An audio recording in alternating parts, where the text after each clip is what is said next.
Hello दोस्तों, welcome back to our channel law vacancy. और आज की जो हमारे वीडियो का इम्पोर्टेंट सेगमेंट जो रहने वाला है, जो इम्पोर्टेंट टॉपिक रहने वाला है, वो Indian renewable energy development agency limited यानी कि IREDA के द्वारा वैकेंसीज निकाली गई हैं। वेरियस पोस्ट पर वैकेंसीज निकाली गई हैं, लेकिन बेसिकली हम लीगल पोस्ट पर जो भी वैकेंसीज निकाली गई हैं उनके बारे में बात करेंगे। तो IREDA एक पब्लिक सेक्टर अंडरटेकिंग है गवर्नमेंट ऑफ इंडिया के अंडर में, और इन्होंने लॉ की फील्ड में भी वैकेंसीज निकाली हैं। और सबसे पहले मैं आपको ये क्लियर कर दूं कि ये परमानेंट बेसिस की जॉब है, बट ये एक्सपीरियंस बेस्ड जॉब है, ये फ्रेशर्स के लिए नहीं है। तो आज की वीडियो में हम इसी के बारे में सारी बातों को डिटेल से जानेंगे, लेकिन उससे पहले मैं एक छोटा सा रिमाइंडर ये दे देना चाहती हूँ कि अगर आप हमारे चैनल पर नए हैं और साथ ही में एक लॉ फ्रेशर हैं, एडवोकेट हैं, लॉ स्टूडेंट हैं या जुडिशरी एस्पिरेंट हैं, तो all over India legal field से रिलेटेड जितनी भी वैकेंसीज होती हैं उन सब की जानकारी हमारे चैनल पर डेली बेसिस पर दी जाती है। इसीलिए आप हमारे चैनल को सब्सक्राइब कर लें और बेल आइकन को प्रेस कर दें ताकि डेली बेसिस पर जो भी इंफॉर्मेशन आ रही हैं उसकी वीडियो आपसे मिस ना हो। तो आइए देखते हैं कि क्या वैकेंसीज आई हैं, कितनी वैकेंसीज आई हैं और क्या डिटेल्स रहने वाली हैं सारी चीज़ों की। तो मैं आपको इसमें शो कर देती हूँ। लीगल सर्विसेज में 3 जॉब निकाली गई हैं। तो सबसे पहले जो जॉब है एग्जीक्यूटिव डायरेक्टर की है, E9 लेवल की, फिर एडिशनल जनरल मैनेजर की है, फिर उसके बाद डिप्टी जनरल मैनेजर की है। तो सबसे पहले हम एग्जीक्यूटिव डायरेक्टर की जो पोस्ट है उसके बारे में सारी चीज़ों को जान लेते हैं। तो उसमें जो आपकी सैलरी रहेगी वो 1,50,000 से लेकर 3 लाख तक आपकी इसमें सैलरी रहने वाली है। फिर उसके बाद नंबर ऑफ पोस्ट की बात करें तो वो भी 1 है और अनरिजर्व कैटेगरी में 1 पोस्ट निकाली गई है। फिर उसके बाद इसमें जो एसेंशियल क्वालिफिकेशन मांगी है वो ये है कि आपके पास ग्रेजुएशन होनी चाहिए, 3 ईयर LLB या फिर 5 ईयर LLB यानी कि BLLB या LLB। और डिजायरेबल इसमें इन्होंने LLM बोला है। अगर आपके पास LLM की डिग्री है तो आपको इसमें प्रेफरेंस थोड़ी सी ज्यादा दी जाएगी।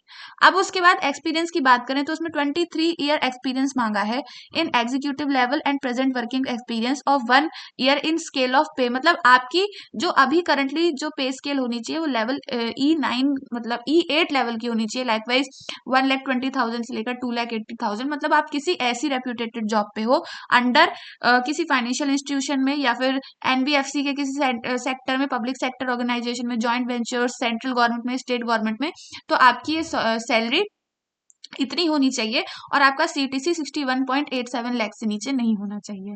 अब उसके बाद आपका जो इसमें एक्सपीरियंस है वो एग्जीक्यूटिव कैडर में आपका ड्राफ्टिंग में, वेटिंग में, execution of legal documents, project financing, legal due diligence of loan proposals, projects, promoters, contracts, titles of properties वगैरह, इन सब में आपका ये एक्सपीरियंस रहना चाहिए।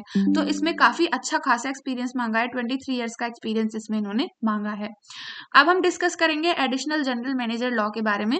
तो अ, इसमें जो आपका जॉब लेने रहने वाला है ये E7 लेवल का जॉब रहेगा और इसमें जो आपकी सैलरी रहेगी वो 1 लाख से लेकर 2,60,000 आपकी सैलरी रहेगी। 1 पोस्ट इसमें निकाली गई है, अनरिजर्व के लिए 1 पोस्ट निकाली गई है। और एसेंशियल इसमें ग्रेजुएशन होनी चाहिए आपके पास, 3 ईयर LLB या फिर 5 ईयर LLB। तो आपके पास ये इन्होंने एसेंशियल बोला है कि आपके पास ग्रेजुएशन की डिग्री होनी चाहिए, और अगर LLM की डिग्री है तो उसमें आपको प्रेफरेंस थोड़ी सी ज्यादा दी जाएगी। अब ये थोड़े से छोटे लेवल की जॉब है तो इसमें आपकी 17 ईयर्स का एक्सपीरियंस मांगा है। मतलब आपके पास 17 ईयर्स का एक्सपीरियंस और अभी आप करंटली 90,000 से लेकर 2,40,000 के स्केल वाली सैलरी पर काम कर रहे हो, ऐसी पोस्ट पर हो। फिर उसके बाद फाइनेंशियल इंस्टीट्यूशन में हो या पब्लिक सेक्टर में हो या जॉइंट वेंचर्स में हो या फिर आपका सेंट्रल गवर्नमेंट, स्टेट गवर्नमेंट वगैरह में हो।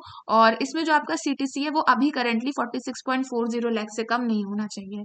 फिर आपका वही experience drafting, waiting, execution, legal document, project financing etcetera, इसमें आपका एक्सपीरियंस होना चाहिए।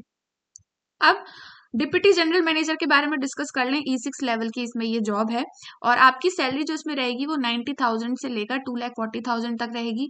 1 वैकेंसी निकाली गई है, अनरिजर्व में 1 वैकेंसी है। एसेंशियल क्वालिफिकेशन आपकी इसमें LLB मांगी गई है और LLB 5 ईयर या 3 ईयर, और डिजायरेबल में LLM मांगा गया है। अब इसमें आपका जो एक्सपीरियंस है वो 14 ईयर्स का एक्सपीरियंस मांगा गया है। और अगर आप करंटली काम कर रहे हैं तो इसमें इन्होंने शर्त रखी है कि आपकी सैलरी 80,000 से लेकर 2,20,000 होनी चाहिए और आपका CTC 41.56 लाख से कम का नहीं होना चाहिए पर ईयर। और इसमें फिर उसके बाद हम इन तीनों की एज को डिस्कस कर लेते हैं। तो एग्जीक्यूटिव एग्जीक्यूटिव डायरेक्टर के लिए इसमें 55 ईयर्स एज बोली है, और एडिशनल जनरल मैनेजर के लिए 48 ईयर्स बोली है, और डिप्टी जनरल मैनेजर के लिए 45 ईयर्स एज लिमिट इसमें इन्होंने बोली है। तो एज पर 7 फरवरी 2025 इसमें इन्होंने एज लिमिट को रखा है। अब उसके बाद हम सिलेक्शन प्रोसेस से रिलेटेड सारी चीजों को डिस्कस करेंगे कि सिलेक्शन प्रोसेस आपका इसमें कैसे रहने वाला है। तो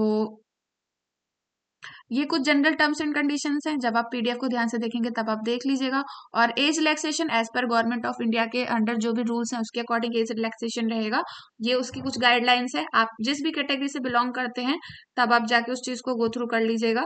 और फिर उसके बाद इसमें और भी चीजें आ जाती हैं, वो मैं सिलेक्शन प्रोसेस आपको बताती हूँ।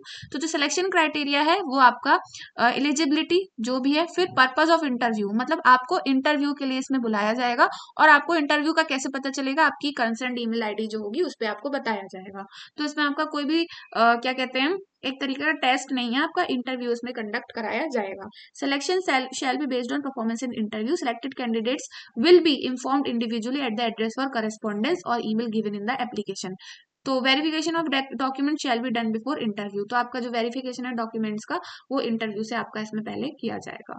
तो इस तरीके से ये सारी इंफॉर्मेशन रहती है आपकी सिलेक्शन प्रोसेस और एलिजिबिलिटी क्राइटेरिया से रिलेटेड। अब हम बात कर लेते हैं कि इसमें आपका एप्लीकेशन का प्रोसीजर क्या रहने वाला है। तो एप्लीकेशन फी जो आपकी रहेगी वो 1000 रुपीज की इसमें रहेगी किसी के लिए भी। और SC ST PWD ex serviceman internal candidates are exempted, मतलब जो IREDA में काम कर रहा है वो सारे लोग मतलब इनके साथ एग्जेम्प्टेड हैं और उनको कोई भी एप्लीकेशन फी नहीं देनी। अब उसके बाद एप्लीकेशन का प्रोसीजर, हाउ टू अप्लाई। तो इसमें www.IRDA करके ये जो भी वेबसाइट है इस पे आपको करियर्स पे जाना है, एप्लीकेशन फॉर्म वगैरह फिल करना है, और पहले रजिस्टर करना है, फिर एप्लीकेशन फॉर्म फिल करना है, और आपका ऑनलाइन बेसिस पर इसमें एप्लीकेशन फॉर्म फिल होगा। और फिर उसके बाद इस वैकेंसी में अप्लाई करने की जो लास्ट डेट है, स्टार्टिंग डेट तो आपकी 18 जनवरी से हो चुकी है स्टार्टिंग, और जो इसमें अप्लाई करने की लास्ट डेट है वो 7 फरवरी 2025 यानी कि 7 फरवरी तो 2025 शाम 5 बजे तक रहेगी। तो यही थी कुछ इंपॉर्टेंट इन्फॉर्मेशन इस नोटिफिकेशन से रिलेटेड और इस वैकेंसी से रिलेटेड। और अगर आप इस वैकेंसी को डिटेल से पढ़ना चाहते हैं या इससे रिलेटेड आपकी क्वेरी अगर रेज होती है तो आप हमारे टेलीग्राम चैनल पर जाकर सब कुछ पूछ सकते हैं, इस वैकेंसी को देख सकते हैं। हमारे टेलीग्राम चैनल का लिंक आपको वीडियो का जो डिस्क्रिप्शन बॉक्स है उसमें मिल जाएगा। और all over India legal field से रिलेटेड जितनी भी वैकेंसीज होती हैं उन सबको डेली बेसिस पर जानने के लिए आप हमारे चैनल को सब्सक्राइब कर लें, और जो बेल आइकन है उसे प्रेस कर दें ताकि डेली बेसिस पर जो भी वैकेंसीज आ रही हैं उसका नोटिफिकेशन आपसे मिस ना हो। तो मिलते हैं नेक्स्ट वीडियो में नेक्स्ट नोटिफिकेशन के साथ। Thank you for watching.